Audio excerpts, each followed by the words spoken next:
In this video, we are going to teach you how to set up and extract information from images using the OpenAI Vision API service.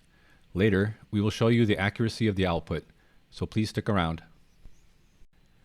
OpenAI's vision capabilities allow models like GPT-4o, GPT-4o Mini, and GPT-4 Turbo to understand images.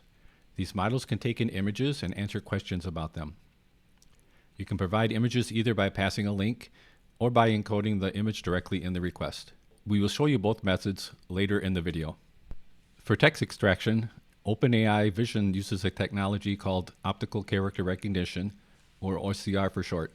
It analyzes images of text, deciphers the characters, and transforms them into editable digital text. For image recognition and classification, OpenAI Vision uses LLM technology to interpret what it sees in the image you uploaded. There are many ways that you can use this API in order to solve a myriad of problems involving images or documents. For example, you're asking users to upload an image of a document for a specific purpose, such as proof of address or age. When the image is uploaded, you can ask OpenAI Vision what is displayed in the image, what text is included, or what type of document it is. The model will verify if the uploaded document is appropriate and contains the necessary information. Other examples include extracting data from forms and tables in invoices or receipts, converting handwritten notes, and handling multiple languages in one image. First, we will show you how to set up an OpenAI account and then how to create an API key to access the account from an external application or web page. To create an account, go to platform.openai.com. You will see several links on how to get started, along with the capabilities of the platform. You will also see a quick start section with some sample code and an intro to the models. GPT-4o and GPT-4o Mini are shown. There are several others available. To get started, click on Sign Up, then type in the email address you want to use for this account, along with a password. Click Continue. OpenAI will send a verification email to your email address to validate your account. Go to your email account and open the email, and then click on the Verify Email Address link. Now, you will need to fill out some information about yourself, such as your name, organization, and birthday. Once you fill out this form, click on Agree. Then go back to the OpenAI tab. It should open to the same overview page. Go to the Playground page to interact with the OpenAI platform online. We will show you how to interact with the platform using Python later in this video. You will need to create an API key to access and interact with this platform in the Python script. Click on the API keys link. Here you will see any API keys you have already created. If this is the first time you are using this, we will also need to verify your phone number. Once your phone number is verified, you can continue. Click on the Create New Secret Key on the upper right. Fill out the form. Name here is optional. If you are planning to create multiple keys for different uses, it's better to fill out a meaningful name here to keep track of them. We only have a default project, so we will keep that one selected. Click on Create Secret Key, then click the Copy button on the next screen and save the key value somewhere. You will need to use this later. Check the permissions. Read and Write should be selected, and then click Done. Within a few seconds, you should see the new API key on this page. You can also delete keys here. Unless you are using the free introductory version, you will need to add some credit to your account before you can start using the platform. Click on Settings and go to Billing. You will need a credit balance to use this platform. If it says $0, click on the Add to Credit Balance button. It will ask for a credit card or other type of payment. You can also view usage limits here. You are restricted to a set number of tokens per minute. Each model has different limits. You can also create spending limits by setting a monthly budget and an email notification threshold. If you need higher usage limits, you will need to wait to move to the next tier based on this criteria. You can also view pricing here. Each model has a different rates per token value. Tokens are pieces of words. We will be using GPT-4o, so my $5 credit balance will allow me to send 1 million tokens before we need to add more credit. Other models are less expensive, as shown here.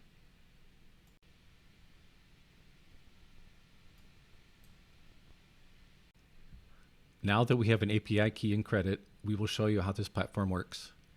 You can upload a document in the chat window and ask questions about the image. We are just going to ask it to extract the text and give us the type of document that it is. You can ask anything you want, and it will give accurate response. You may need to modify your questions based on the response to get more accurate responses. This is related to the topic of prompt engineering, or asking the questions in a certain manner or format to get the best answer. We will be creating a new video on prompt engineering soon. It takes a few seconds for the model to send a response. As you can see, a lot of text was extracted, and the document type was returned. In this case, it called this a commercial driver's license. The extracted text looks very accurate. Here, it is only returning text that it is confident is correct. Now let's check to see how much this single query cost. Our balance is still $4.95. The cost here was minimal. Now that the account and API key are created, we will show you how to run the API from an application or website. Also, we will cover the basics on how to connect to OpenAI Vision for API communication, how to prepare and send your image to GPT-4, and details on the output from the API. There are a few prerequisites you will need in order to run this code. We will explain these in detail in the video. We use Python and Jupyter Notebooks in VS Code to demonstrate this. First, we need to set up the Python environment with the necessary packages. We are using Conda to create our environment. Next, we set up our environment to be available as a kernel environment in a Jupyter Notebook. You can find more information on how to set this up in another video. Link is in the description below. This is how you can use a Conda environment to run as a kernel in your notebook.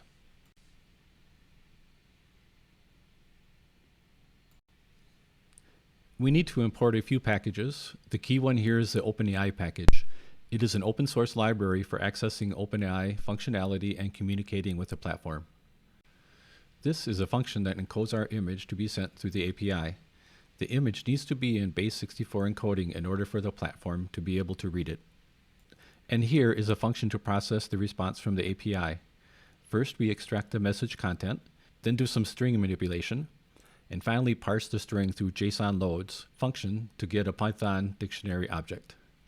Then we extract the file name for the local image, removing the path. We save the response to a JSON file in the data subdirectory. In our example, we will be using a driver's license image named dl1.png. We encode the image, adding a data type and base 64 prefix. Then we create an OpenAI object named client. Note that if you haven't created an environment variable named OpenAI API key, you can pass the key value here. Here, we are sending the message using the client chat completion create function, passing in the model name, role, content, which includes the question we are asking, and limiting the number of tokens used. Limiting the number of tokens will help control costs, but may hurt the accuracy of the model. Results. This is the driver's license we sent to the API. This is the response we got back from the API. It contains the same information that we saw on the online demo earlier. We can do a side-by-side comparison and see that this is very accurate, and it even interprets the abbreviations such as date of birth, DOB, and ISS as issue date. It wasn't able to interpret DD correctly, calling it a barcode. But as far as text extraction, there are no mistakes. Accuracy is 100%.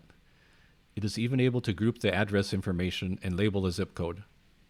We will be providing a link to the GitHub repo with this code, and we are including a Python script version of this code to run from the command line.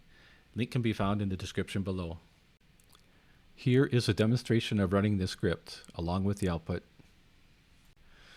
We are also including a script that will use a request.post call to the API, bypassing the need to use the OpenAI package to make this application simpler.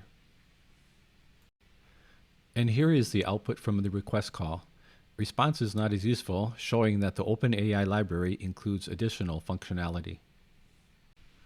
Want to learn more about AI and its potential applications?